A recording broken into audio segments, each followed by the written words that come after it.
Hey, and hope everybody had a really nice Christmas. If you're in the UK, a nice Boxing Day as well.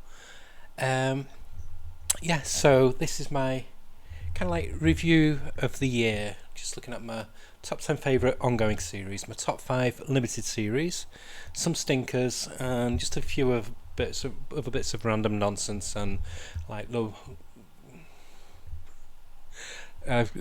Best give a caveat as well of I forgot I had to do this because I've had my daughter over, so it's been pushed back. So I was just settled down tonight. I think I'm on like my fourth rum and coke tonight, so it could be another interesting video. But yeah, so anyway, so looking back at bits and bobs of stuff that I've liked this year. Okay, so first of all, not comic related, but this is going to be my favourite movie of the year. But it's kind of comic related because it's done by a mangaka who first entered the manga world before spreading out into animation.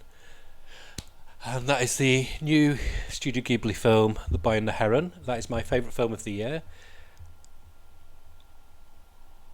Even now, just thinking about it, it gets so many emotions. It's quite slow going in the first 20 minutes. So first of all, it's going to be because I went into it blind, and I suggest you go into it blind. Um, I had no idea what the story was about, so I thought it was going to be one of the more of the Ghibli introspective slice of life kind of films I've been doing quite a lot recently. And initially it appeared to be that, but then it went off at a wild tangent, and it's more like a spiritual successor to Howl's Moving Castle and Spirited Away. It's amazing. It's so impressive animation wise, but story wise as well. The humor in it is just so good. What I love about Ghibli is it can feel warm and cozy, and like being cuddled by a nice warm blanket, and then it can do stuff what's kind of like, ooh, can't believe they've done this in a film that's basically like a family film, because you wouldn't get it in Disney or so I'd give the film 10 out of 10. It's a perfect film, and I will be getting it on Blu-ray when it comes out. So that's my film of the year, The Boy and the Heron. But anyway, moving on to Comics World now. So what we'll look at first, I'm going to give a mention to the my favourite graphic novel slash manga collection I've read this year. That's not a brand new release. It's been out for a while, but I've not been able to get the whole series until recently, and that is 20th Century Boys. This, if you've never read manga before and you want to get into manga, I highly recommend this series. There's 12 volume 12 volumes in total. The 12th volume is called 21st Century Boys, and it covers it's a story that starts off in the 60s with a group of young children right through to in the late 50s, early 60s in the 21st century. And I don't want to tell any more because it's got conspiracies, it's got cults, it's got sci-fi trappings, it's got occult, ghostly trappings, paranormal trappings. It's got a similar vibe. If you could imagine Stephen King writing a manga, this would be it. It's one of the best books I've ever read. It's by Naoki Urasawa, who's now getting popularity on Netflix with an anime adaptation of Pluto, which I highly recommend. I'm currently reading that manga at the moment. But yeah, 20th Century Boys is the most perfect graphic novel series, whether it's Western, European, or Japanese, I've read this year. In fact, the past 10 years, it's just absolutely amazing, and I highly recommend you read it. You will not be disappointed. You will lose yourself in the characters. It's that so good that when my weekly comics came, I just didn't read comics. I was just so invested in this. So yeah, that's my graphic novel collection of the year. So now, hold on, I need 1 second. I'm just going to pause it because I've got my heating on. It's gone really warm now because it's been setting off fireworks outside. 1 second. It's almost like it's New Year's Eve. Hey, back again. So I'm now going to move on to the stinkers of the year. So the first one I've not got an illustration for because I think I've ripped it up, the comic. And it's the relaunch of Power Girl by Leah Williams, and I've forgotten who the artist is. It was god awful. The artwork was okay. The lettering was absolute shite. And the story it wasn't Power Girl. I don't know what it was. It was like a bad Supergirl clone. They changed the whole identity of Power Girl, and it was just some stuff in the storyline just did not make sense. I did so if you want to hear my thoughts on it, I did a review of the first issue a few months back, so do check that out. But my biggest disappointment, it's a comic I was championing for a bit. It's a 12-issue maxi series by a writer I normally really like and an artist I really like, but it was Danger Street, and that's a 12-issue Black Label series by Tom King and Jose Fornes.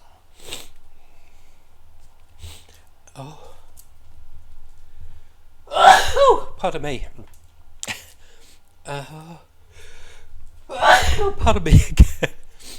Always when I'm filming I get sniffles. But yeah, it's like dealing with all these characters what came out in the 70s in a anthology title from DC. I forgot what it was called now.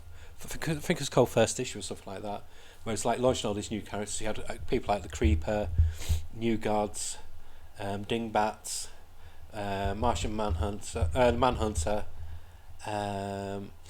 Metamorpho, Warlord, and the original blue-skinned Starman, people like that.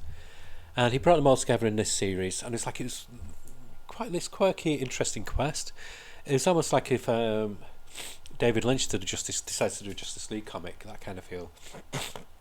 So it always had like a surreal flavour to it. And I thought, the 12th issue will give like this really good payoff, and it'll explain a lot of the mysteries. Did it fuck? You were left. It ended on a whimper. It was the most disappointing ending to a comic I've read in a long, long time. I feel like I want my whole money back for the whole series. It just really, really left me very disgruntled, very unhappy, and very frustrated. Like, what was that? It was like there's 12 issues of leading up to nothing. So yeah, biggest disappointment by a long shot.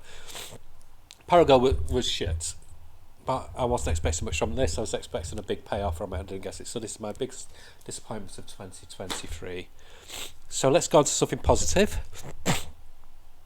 My positive for regular ongoing graphic novel series. So this is a anime, and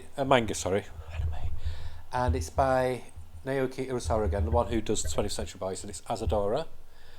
This is so good. It's set around about just after the war, I think, in the 50s and 60s, and yeah, it focuses on this girl who stuff happens to her family, and a lot happens to people in Japan. It's like this, like a big hurricane that happens, but it also is related to kaiju monsters.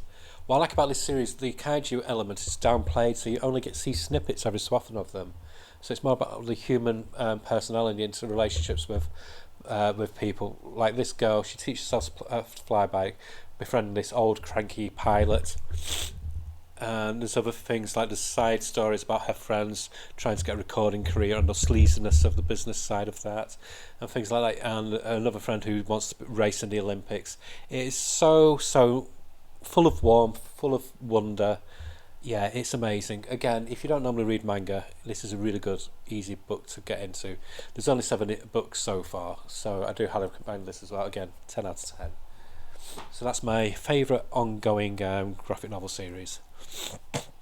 So I'm going to move on to I'm just going to pause again because I've got the sniffles. Hey again, so I'm going to move on to my top 5 miniseries, not in any particular order, but I will start off with one which I really enjoyed. It was the Unstoppable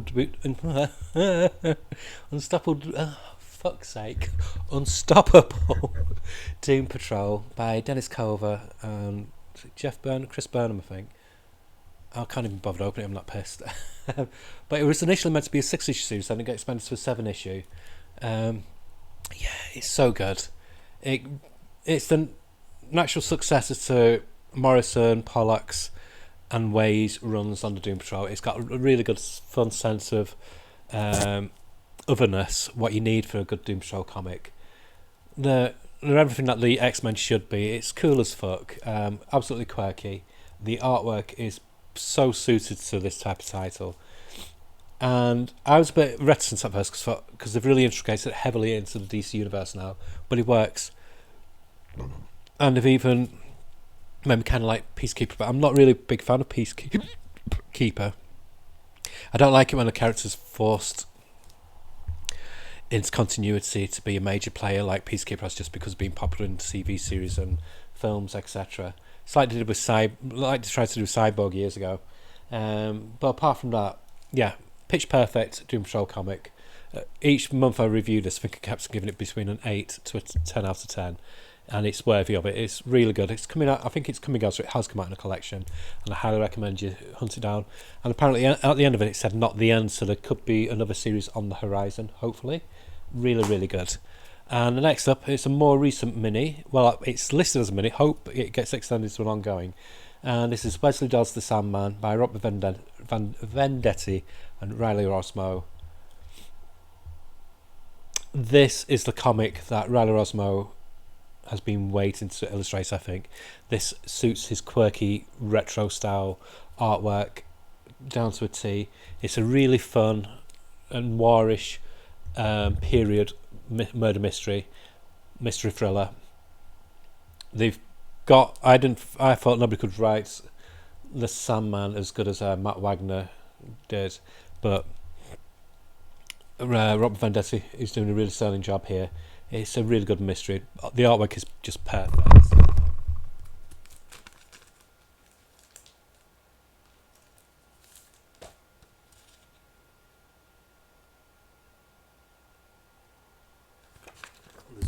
Like, for example, there's a really impressive double page spread here. It's got so much energy and life to it. It's, again, one of the best miniseries I've read this year so far, and again each month I've given it a 9 out of 10. And another recent miniseries is Raphael Grampar's Batman Gargoyle of Gotham. This comic I think has got the best artwork of the year for any comic series. It's a very interesting take on Batman. It's basically what would happen if Batman became the dominant and he got rid of Bruce Wayne completely. He just lived as Batman. He just killed his alter ego. You know, how would his life change? It's amazing. It's very, very European in story style. It's got almost like a Mobius feel to the artwork. Raphael Grampart is a fantastic artist and is an equally great writer. It's only 2 issues deep, so I think there's only 4 issues to it. It's $6.99, but you get 48 pages. It's prestige format, so you're buying a graphic novel basically. So that's good value. When you think distillery, even though the large size, the $9.99, I think. So yeah, this is really, really well worth checking out. Again, easily a 10 out of 10. It's just a pretty damn perfect comic, and I couldn't wait for the collected edition. I thought but when it's prestige like this, I'm quite happy just buying the prestiges. So yeah, another sterling comic. And then we have another mini, but this could end up being a series of minis. Apparently, they're just testing the waters with it. This is Petrol Head from Image by Rob Williams and Piper. So basically, it's kind of like Wacky Races. Basically, the robots in this world are basically there for humanity's entertainment, and doing the grunt work what humanity doesn't want to do. So they have a section of them who are just rally racers, but the people who create the robots, they've given them feelings, so they'll do things like create things in the races, so there could be explosions where they could get injured and they can feel the pain, they can feel the injury, they can feel the loss. And so it's basically humans are bastards in this. And this robot basically has enough because he helps this girl whose dad was an engineer for this big corporation that basically runs the world. And he's basically got sick of it. He realised there's something rotten in the world. So yeah, there's only been 2 issues so far, but the artwork by Piper, he did a lot of design for 2000 AD, and he's not done much comic work, but his artwork is very, very European, very 2000 AD, and Rob Williams is always a solid writer, so yeah, excellent series. And my last, but certainly not least, I think this has been one of my favourite reads of the year. It's stemming off that Texas Blood ongoing series. This is the Enfield Gang Massacre. There's 5 issues so far. There's going to be 6 in total. It's done on old newsprint. It's done like an old comic from the 50s, set in the 1800s. It's just an out and out savage western, and it's all the better for it. It's by Chris Condon and Jacob Phillips, who do that Texas Blood, and this is some of Jacob Phillips' best artwork he's ever done. I mean, look at that page cover; it's just amazing. I think people are sitting on this and not even realising it's out. Even if you don't read that Texas Blood, you don't need to, but do buy this comic. If you don't buy the comic, get the collected edition when it comes out. It's easily one of the best comics I've read in about 5 years. It's absolutely superb, and highly recommend you check it out. It's got great artwork, and the story is just so tight. The dialogue's great, and the bad guys aren't the bad guys. So it always makes a change, and yeah, just fantastic. So I'm just going to take a pause from that. I'm now going to give my favourite publisher of the year and my least favourite publisher. So my favourite one is DC. I wouldn't have said that last year because there wasn't that much to choose from, but this year, with the dawn of DC, their creative output has just been amazing, and it looks like there's no sign of it stopping so far. I've never bought so many regular mainstream comics. Normally I tend to veer more towards indie titles, but I've stopped a lot of indie titles, just getting collected editions for them, because DC's just bringing out so much good stuff. So yeah, I am so pleased that DC have come back to greatness, and I've heard on the grapevine, but it could just be, it is just a spurious rumour at the moment, but it could end up being true, that even Vertigo might be coming back. I mean, I think the Assassin was with the new Hellblaze comic, what's coming out in January, so they're not resting on the laurels, they're still pushing themselves and bringing out great, exciting content. And my stinker of a publisher of the year, for a lot of reasons, is Marvel. First thing, lack of creativity. They're just doing the same old, even with the so-called new ideas. It's the recycling of old ideas. Gang War, it's an old story idea from about 20 years ago. I think Roger Stern did a Gang War. And they're just doing this, keep on recycling old tropes all the time. And the teams don't stay under the comics. Or they might just get the writer staying on, but the artists change every 2 or 3 issues. Case in point, Incredible Hulk. And it's crossover heavy. I mean, when Marvel DC do crossovers now, try to keep them just within the crossover book, and then they do event books linked into it. So you don't need to buy that. You can just carry on reading regular comics. But not with Marvel. For example, Gang War. You've got Gang War, then you've got the Spider-Man comic, which is affected by it. Got Miles Morales affected by it, and then you've got all these miniseries that tie into it, and then you've got the big events going on with. So you've got so many events going on at Marvel at the moment. It's crazy. You've got events going on with the X universe, and that's going to have about another 5 events after that, because then they're going to relaunch everything in July. So it's basically like, what's the point of buying them, because it's just going to be scrapped and rebooted anyway in July. So that's the first thing, lack of creativity. There's just nothing new. They don't have anything like an epic line or anything for adults. Everything's very PG, very edgy. The edgiest they get is the Hulk and Blade, which again are just very PG. It's the Disney effects. They don't have anything like Marvel Knights or Marvel Max or Epic Illustrated anymore. Everything is just very bland and very saccharine. And when they try and do something like Gods, they charge you $9.99 for the first issue. And that's my second point, the pricing. Price for Marvel is ridiculous. They've got about 5 comics I think now, which are $3.99, and the rest, especially the big hitters like Spider-Man, are $4.99, or if it's a 40-page issue, $5.99, or sometimes like Wolverine versus Predator, because $6.99 for that. Or for a standard issue, 32 pages, it's $5.99, which is absolutely crazy. No other company does that, and it's printed on shitty paper. I wouldn't mind if it's like on cardstock or something like that, but they're just not doing anything to make you want to shell out. But people buy it because they won't question it, going, "Oh, it's Marvel, it's Marvel, I've got to get it." No. So I've quit Marvel completely now. I've just had enough. I was enjoying the Hulk, but I lost interest with the lack of stability with the artists, and you never knew if there was going to be a crossover on the horizon. So yeah, Marvel hands down. So paper quality is abysmal. It's like I was getting Hulk, but I stopped because the latest issue of the Hulk I got, the cover was like tissue paper and nearly disintegrated in my hand. I thought, I can't do this. My comics are wrecked after I've just read them. So Marvel, do better this year. You're overcharging your fans. I mean, it's $4.99 for 20 pages of comic. Crazy.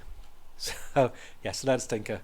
Now, just one comic in this category. This is my favourite anthology series of 2023, and this is Harley Quinn, Black, White and Redder. Amazing cover, that very Lana Del Rey, that cover. And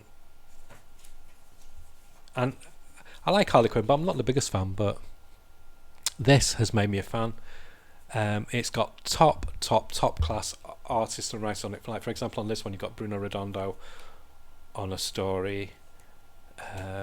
You've got Dennis Camp on another story, Teenie Howard Babstart on another story. It's cardstock cover, $4.99, but you get 32 pages of story in here. It's amazing. Very high quality paper inside as well. Yeah, it's a perfect anthology. Again, I recommend you get this or wait for the collected edition. But this surprised me. I went in with this with very, very little expectations, and I've enjoyed every issue. So yeah, that's my favourite anthology title of the year. So we're now going to move on to my favourite ongoing series. Some I've not picked because they're the obvious choices and everybody will pick them. So I've kind of like taken stuff what I've enjoyed, what maybe other people don't rave about as much. So first off, one comic that surprised me, because normally I get bored with this character after an issue or two, but it's Shazam by Mark Waid and Dan Mora. I'm loving what they're doing on World's Finest, but there's been bits with that one where I've dipped, but I've gone, oh, come on. But Shazam is going from strength to strength.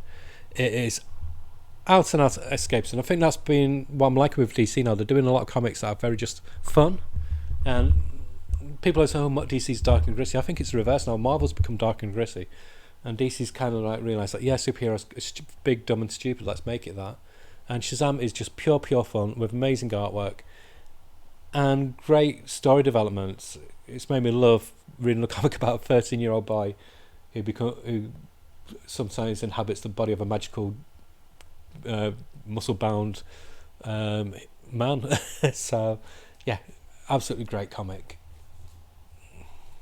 And another one, this was going to be one of my favourite limiteds, but it's now become an ongoing, which I said it would, and it's Green Arrow by Joshua Williamson, and I've forgotten how you pronounce the other guy. I wasn't that keen on the first story. I have mentioned this. I didn't like the time travel elements and the multiverses and stuff, but I had faith. I thought it was well written, but I just don't like that kind of. I'm bored of multiverses and time travel. So it's nothing to do with not liking Joshua Williamson's writing. Far from it. 1 second.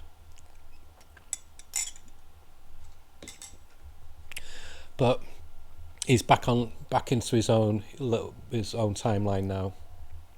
So we should be seeing some good Green Arrow action, which I'm all here for. Love the artwork, love the team who's on this.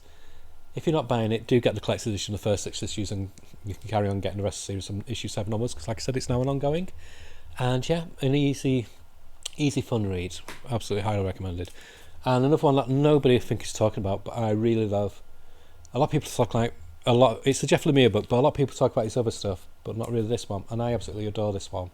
It's Phantom Road by Jeff Lemire and Gabrielle Walter. So they seem to be bringing this out in, like, I think it's either 5 issue or 6 issue chunks, and having a break for a few months so they can just bring out more. Yeah, absolutely amazing.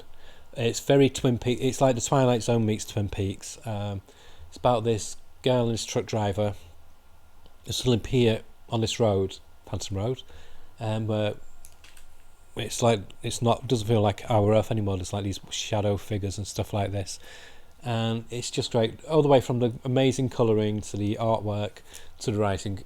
It's a mystery where little drips and drops are being explained, but not a lot.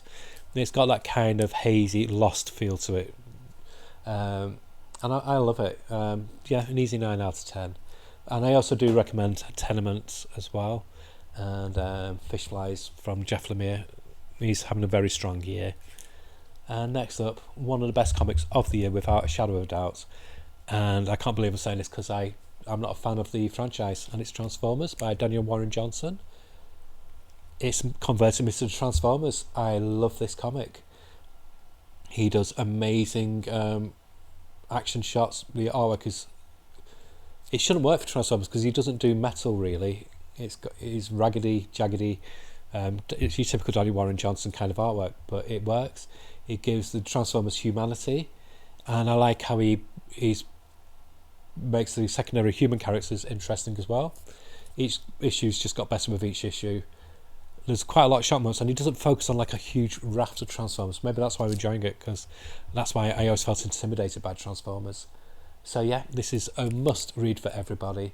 And I also do recommend checking out Void Rivals, which again is in the same Energon universe. And another one that many people have talked about, but I absolutely love, and it's not really an version of the character that I've really been all that familiar with, and that's Blue Beetle.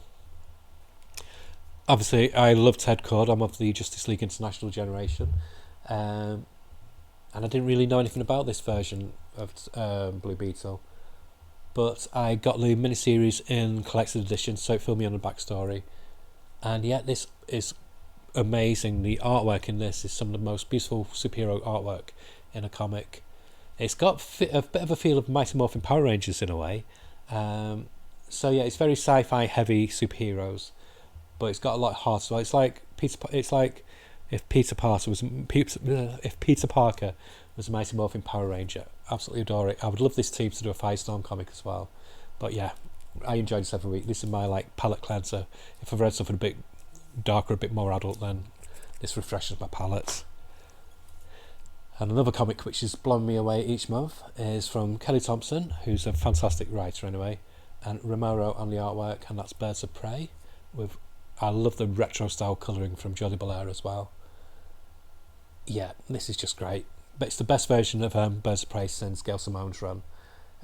Yeah, near nigh perfect comic.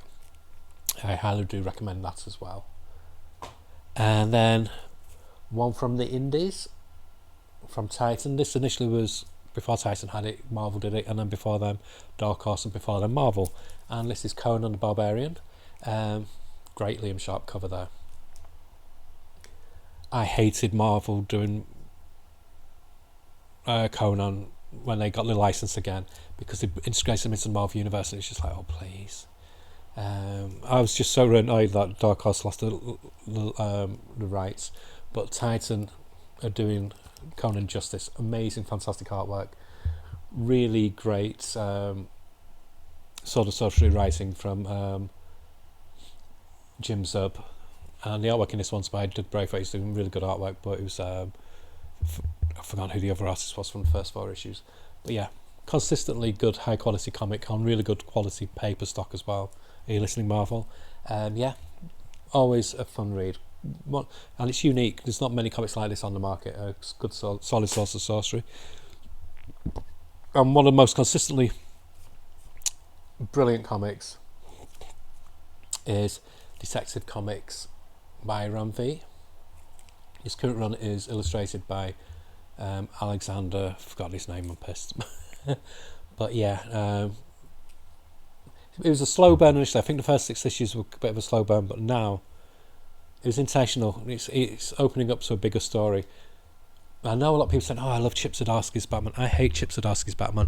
The writing's good, but I hate what he's doing with Batman. I mean, cutting his hand off, Zaranal or whatever. I just cannot stand it. It's like, oh please. But I'm reading it because I'm a Batman mark, and but yeah, I just think it towers over Batman. This is Batman being a gothic character, creature of the night, investigating mysteries, and it's great. And it's one of the few comics where there's a backup story, which is essential reading as well, because they've got top teams on the backup stories as well. Consistent 9 to 10 out of 10 each month. Just a brilliant comic. Honourable mentions also to The Penguin by Tom King, which has made me love a character that I normally can't stand. Very solid release there. And also Tom King's run on Wonder Woman. And I guess also Tom Taylor's having a good year. He finished Deceased this year, which was one of my favourite intercompany, one of my favourite big event comics. But I just wanted to keep my list small and tidy this time, otherwise it would have been in it. So I'm just going to pause the camera and then I'll show you my favourite things I've read. Oh, it's okay, it's come up now. My favourite comics I've been reading digitally, because I get some digitally. First one, Sacrifices by Rick Remender. This is such a great comic. I mean, it's Rick Remender, so you're guaranteed to have something original, but the artwork by Max Vermara is superb. I think they did, was it Seven to Eternity together? And yeah, it's that they've got, it's the start of a big epic storyline, which you can, we're just like chipping away at the surface at the moment. There's only been 4 or 5 issues. It's in this world where there's all different types of anthropomorphic characters. And there's been a few shocking moments. Another one that I would recommend is 1 second. I'm just going to pause it. Okay, so another one that I'd recommend I've been reading digitally is The Hunger and the Dusk by G. Willow Wilson and Chris Wildgoose. Again, it's another fantasy one. This is more like classic fantasy, so it's very orc centric, but the orcs this time, instead of being villains, they're summoned back the good guys. And yeah, it's G. Willow Wilson. She's getting up there now with Neil Gaiman, I think, for world building. And I've only read about the first 3 or 4 issues, and already I'm invested in the characters. It goes places where you don't expect this kind of like classic fantasy story to go to. And yeah, I think it deserves much more exposure than it's getting, to be honest. It's one of the most enjoyable comics. I get superhero fatigue quite a lot, so I do like to have a mix of titles just to cleanse my palette, just to give me something a bit more original, and this definitely does. And speaking of original, another comic, again, that's from IDW. This is from IDW as well, and it is 1 second, and it is Earth Divers from IDW. And this is by Stephen Graham Jones, who writes a lot of fiction, a lot of horror fiction, and it's great because it's doing time travel with hints of horror, but more like human horror, and it's about this group of indigenous people from America, and it's good because he's writing with knowledge, because he's an indigenous American as well, and they basically want to reset the world. It's set a number of years in the future, and they want to reset the world, so it's not such a shit hole as it is. They're basically blaming the white man, saying because the white man's been in power, this is why the world's in such a bad condition, and they want to rewrite history. So they find this way to go back in time and to just adjust history. And it doesn't work out as well. It has a ripple effect, but it doesn't have the ripple effect that they want. So they had to again go to somewhere else in time to try and fix it. And so it's forming more and more complicated time loops, but it's fascinating reading. And yeah, it's one of the best reads I've read in a long time. So if you want something which is almost like hard sci-fi but with a lot of action in it, I do recommend Earth Divers from IDW. And I'm going to mention my final one in a second. I've just got to find an image. Okay, so my final comic from my digital comics that I read, it's another ongoing one, and it's What's the Furthest Place from Here. This by Brian Rosenberg, I think. But yeah, it's great. It's post-apocalyptic. It reminds me very much of A Boy and His Dog, if anybody's ever read the Holland Ellison story. So it's it's post-apocalyptic, but it's not like Mad Max kind of vibe where everything's big and grand. It's very much down home, very indie feeling, a bit like Love and Rockets in feel, but definitely science fiction. And it, like I said, it's got elements of A Boy and His Dog and also Logan's Run, so they're all of a certain age, and they're all in these different gangs, and each gang has a totem what they worship. Some worship music, so they have like vinyl. Each one has a vinyl that holds sacred to themselves. Others dress up as old people. They call themselves the family. So they remove the teeth to make themselves old people and do things to just alter the bodies and stuff like that. And it's just fascinating. It's a really trippy read, and I really do highly recommend hunting out the graphics if you've not read the comic. But yeah, that's it. I will give a few other honourable mentions. Two image comics that I recommend. A new one that started, I think it's only 10 issues, is The Holy Roller, another Rick Remender joint. But it's also got Andy Samberg writing with Joe Troman as well. And it's amazing. Very like what would happen if you had a superhero vigilante but on this earth. And he's basically this Jewish guy whose dad was a really good bowler. He basically inherits his dad's bowling ball and battles Nazis. And it's great. It's so good. It's completely out there. And then I'd also recommend Kill Your Darlings, which is a really, really good fantasy adventure, kind of like parallel. It's this girl who she gets accused of burning down a house and killing her mum, but it wasn't her. But she's no way of telling them that it wasn't her, because it was this influence from another world and like a magical land that did it. And so it's all. So then the next issue moves a bit further forward into the early 90s, and it just develops from there. And the creatures from that magical world come into our world, and the story develops from that. And it is so refreshing, so good. It's a really unique take on a fantasy story, and I'm loving every minute of it. So I do recommend Kill Your Darlings as well. And I know I was getting Titans Beast World, and I was raving over it, but somehow the third issue slipped me by. But then I saw it, and it's not got Ivan Reis on it anymore, so I'm not buying it. And I've stopped Titans as well because they're losing Nicholas Scott on it. So I've done it for Marvel, so I don't like the artist shopping and changing. So again, I'm doing it with Titans because I'll just get the collected editions, I think.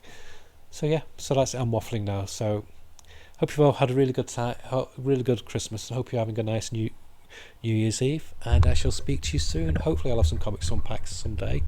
My comics have been delayed for weeks now, so Christmas interrupted everything, and stuff being waited for before Christmas still hasn't come. So anyway, have a really nice New Year's Eve, and Happy New Year for New Year tomorrow. Okay, bye. Bye.